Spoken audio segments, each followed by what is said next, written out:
I may have alluded to this in my previous videos, but I do not like 2024's Deadpool and Wolverine. I really don't like Deadpool and Wolverine. If I were amenable to using the word lightly, I would even go as far as to say that I hate Deadpool and Wolverine. The film does not so much pass me idly by like a typical bad film, but instead offends me to my very core. This film offends me not only based on its own quality, but on the very notion that after so many years of production, so many people involved in the process of bringing this film to birth, the hundreds of millions of dollars in its budget, that after all of that, this is what Marvel Studios thought a film was. But I do not come here to spew arbitrary hate. If you want that, there's any number of YouTube channels, media personalities, even governments devoted to it. No, today I want to pull this film apart. I want to dissect it, to drill down into the oozing bile at its core, and make a case for why the title of this video is far from hyperbole. If you find what I say to be of any value, you may consider liking or subscribing at your leisure. And so, let us begin.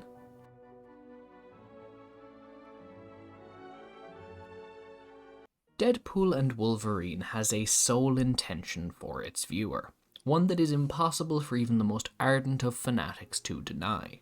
This film's singular purpose is to provide you with something you have seen before, to trigger your nostalgia. It provides nothing new, nothing original, nothing worthwhile of its own. It simply offers a carousel of pre-digested food for you to swallow.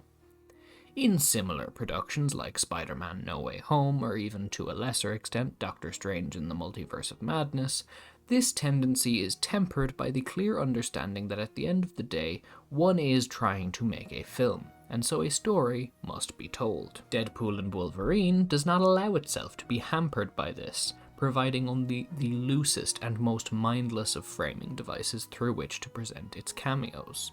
Nothing in this film is original. That much must be understood. Everything from the usage of NSYNC's Bye Bye Bye to the fight choreography, even down to Matthew McFadden's character, who is nothing but Succession's Tom Wamsgans with the serial numbers filed off, is present to remind you of something else. But I understand why this criticism specifically can fall on deaf ears. After all, nostalgia on its own is not by necessity evil. We are all given to nostalgic tendencies, but as the title of this video suggests, there is an insidious political element to the idea of nostalgia as the totality of a film, the only reason for its existence, and Deadpool and Wolverine is nothing if not this philosophy materialized. Reactionary thought is that which yearns for a return to a halcyon past now forgotten, a return to the idyllic days of one's youth, a return to the universal dominance of a country's imperial past, and a commitment to fighting off the forces of progress in order to achieve this return.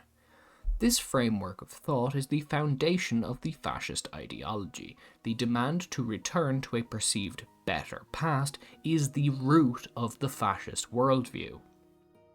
The Nazis wished to restore the glory days of the German Reich. Mussolini and his fascisti sought to return to the days of Roman hegemony.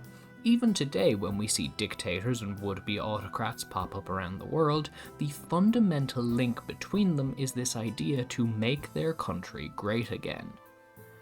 To put it succinctly, the core of fascism is an anti-future mindset, one that rejects the natural progress of human society to prop up decayed and horrific systems. It is a politics of return, and one that wishes to make the world stop. But this is not a politics lecture. How on earth does this relate to a summer blockbuster like Deadpool and Wolverine?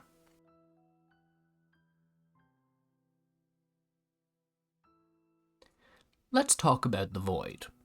The Void is a graveyard at the end of time, a place where the lost, the dispossessed, the rejects of the multiverse are banished. In Marvel's Loki, this takes the form of a group of Loki variants who broke the rules. Lokis who dared to try to save their own lives, who went against the narrative progression of the Marvel Cinematic Universe, the so-called sacred timeline. In Loki, this is treated as a crime, a tragedy, that these innocent individuals have been left to die in a wasteland simply because they didn't fit a tyrant's vision of a perfect world. In Deadpool and Wolverine, the Void is not a graveyard, it's a playground. Instead of being inhabited by thematically relevant ghosts of what could have been, it is now populated with the victims of the 2019 Disney-Fox acquisition, and the film is now digging up those corpses to see if they were carrying anything of value. The so-called sacred timeline is no longer a critique of the fascistic imposition of conformity to the through line of a billion-dollar franchise, but now it is Deadpool's only source of purpose, his stated goal in this film being to become Marvel Jesus. This is the reactionary idea in action. The film takes characters that Marvel Studios has discarded because they do not fit the so-called vision of this franchise, such as the Fantastic Four, the X-Men, Elektra, Blade, characters who have since been replaced or will be replaced in the near future with shinier versions that may not have the same edge and heart, but they'll conform to the sacred laws of Marvel Studios. The presence of these characters is not tragic to the film, it's profitable. They are reduced from whatever they were to cheap jokes, cameos, and nostalgia bait. The Void is not a sardonic look at the fanatical dogmatism of comics adaptations, it is now merely a scrapyard to be mined for parts. And nowhere is this more blatant than in the film's relationship to 2017's Logan.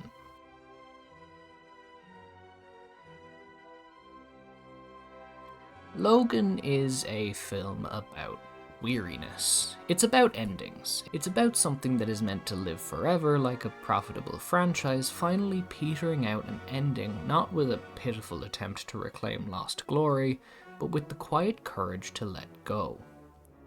Mangold's film is a beautiful, moving, modern western that tackles the problem of legacy and answers it not with a commitment to continue like Sisyphus until the climb becomes impossible, but with a simple, mournful, it's okay to move on.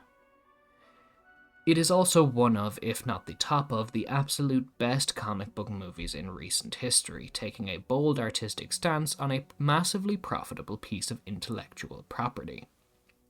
It cannot be overstated how rare it is to see such a huge character being given the opportunity to end with dignity rather than be heartlessly cycled through the same tragedies forever. But what is Deadpool and Wolverine's relationship to Logan? Logan is an inconvenience for this film. It's an annoying technicality that must be undone so that we can get on with what everyone really wants to see. And how better is this visualized than in the digging up of Logan's corpse and its dismemberment in an ugly, weightless CGI intro. When taken in context with the themes of Logan, the contrast becomes clear.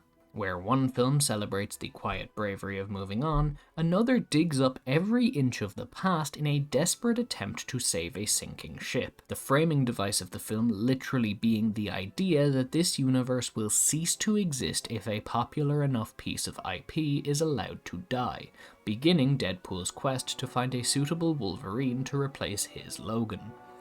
And all of this, the shitting on of another film's message, is done so that people can see Hugh Jackman wear an ugly yellow costume.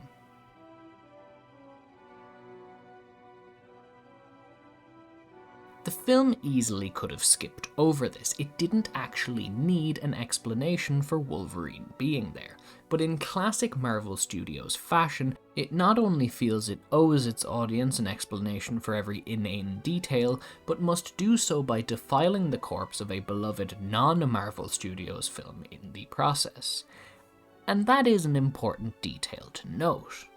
That for all Deadpool's signature exhausting irreverence, watching this film it becomes incredibly clear who is now pulling the strings, who Deadpool must shy away from criticizing. You see, in his classic faux witty style, Deadpool uses the characters of this film as punching bags. Johnny Storm is a setup for an anticlimax gag. Gambit has a silly accent. Wolverine is the subject of constant gay jokes that feel just as regressive as the film's philosophy so far.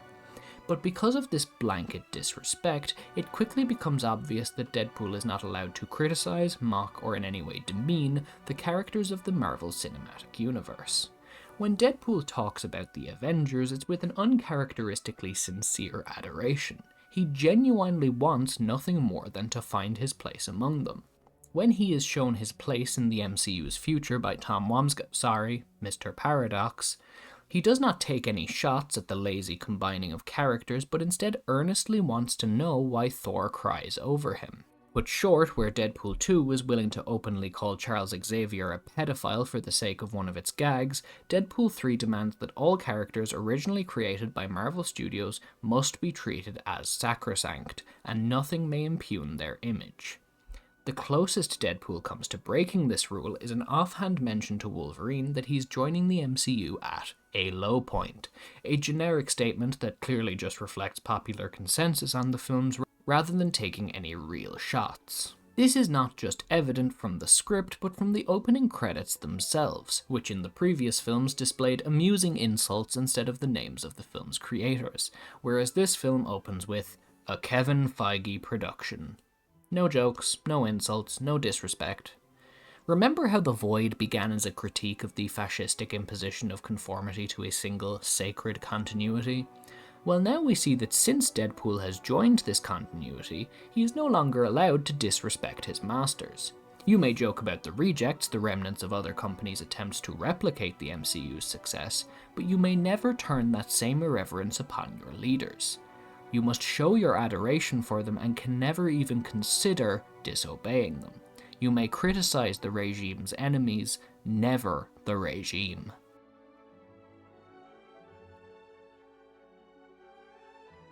So, why?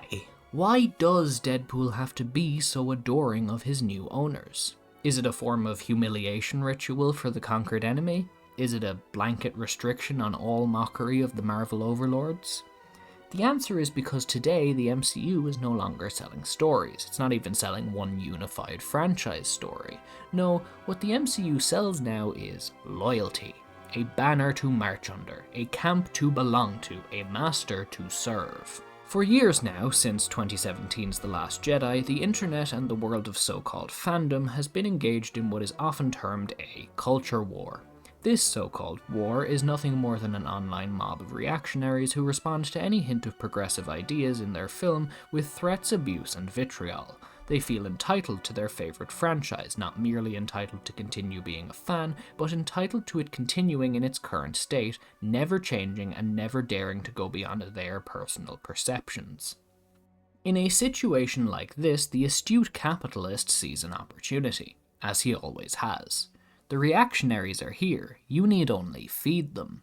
So you suppress stories about minority identities, you glorify the past that they yearn for, you never ask them to move on. If you do this, you can cultivate not a respect for your productions, but an allegiance to your company.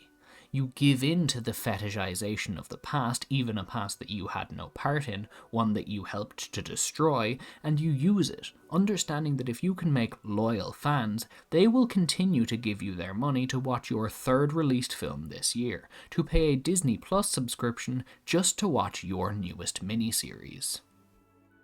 In doing so, you create films that take on the aesthetic of respect for the past in order to profit from it. You allow irreverence, but never towards yourself. You cultivate a fan mindset that sees critics as the enemy who want your franchise destroyed, that sees minorities as a corruptive force trying to take your franchise from them, that sees any attempt to move on from the past as heretical. You have taken fandom and produced a self-radicalizing echo chamber. The longer one spends in it, the more reactionary they will become. The more reactionary they become, the more money you will make. And if you're making all that money, who cares if a few actors deal with targeted harassment campaigns? What is a few death threats compared to your bottom line?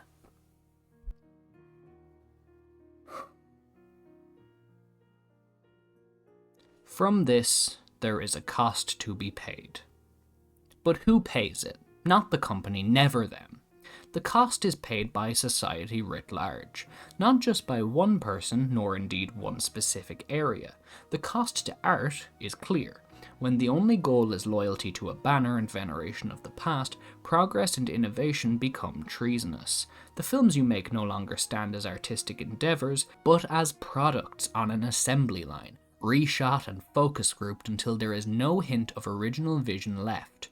Artists become crushed under the machine, their passion drained, their talents become pure functions, a checklist of things to be done for you. The future of franchise cinema changes, no longer resembling the years of films like Logan, Blade Runner 2049, or The Last Jedi, and now just showing an endless stream of The Rise of Skywalker, Deadpool and Wolverine, passionless attempts at appealing to people's memories of the past. Audiences? They become conditioned by this. They begin to associate innovative franchise entries with the online backlash, the harassment, and naturally form an aversion to it. They seek comfort in the known, in the well-trodden ground of the past. The sight of Hugh Jackman in a yellow costume becomes a shield against the terrifying concept of the new. No longer are they appreciators of art, now they are machines of pure pattern recognition. When they see the thing they know, they will cheer. When they feel the anxiety of unfamiliar territory, they will lash out. Even larger, there is a cost to the world itself when culture becomes a regurgitation of itself, every piece of art now pre-digested slop. When an audience is trained to see the new as a threat, to see the past as sacred, that tendency cannot confine itself to the boundaries of cinema. It leaks out, it seeps into the bones, it corrupts. When one has been inundated with media reminding them of a wonderful past and fear-mongering about change and progress, a man standing on a rostrum and shouting about returning to a nation's glory days becomes a compelling figure. When your brain has been boiled in the bigotry and vitriol of these fandom spaces, you learn not to see it, to gloss over it, and a man who wants to deploy an armed militia to round up anyone who looks like an immigrant into camps becomes a politician who seems good for the economy. By clinging to the shadow of a past that exists only in myth, you build a society that cannot conceive of moving forward, of progressing, of accepting change. The film opens with Deadpool digging up Logan's desiccated corpse. He cracks a few necrophiliac jokes and you laugh. You're supposed to laugh. But this is a lesson. One so quiet that you aren't even conscious of what you're being taught. Learn to love the corpse because that's all you deserve. And when the liberal-minded pansies and the communists come and try to tell you to move on, to let go, you know what to do. Just keep digging. Never stop digging. Because if you did stop, if you ever took a break from the relentless digging for a scrap of the idyllic past you long for, you just might realize that what you've dug is a grave, and you're already standing in it.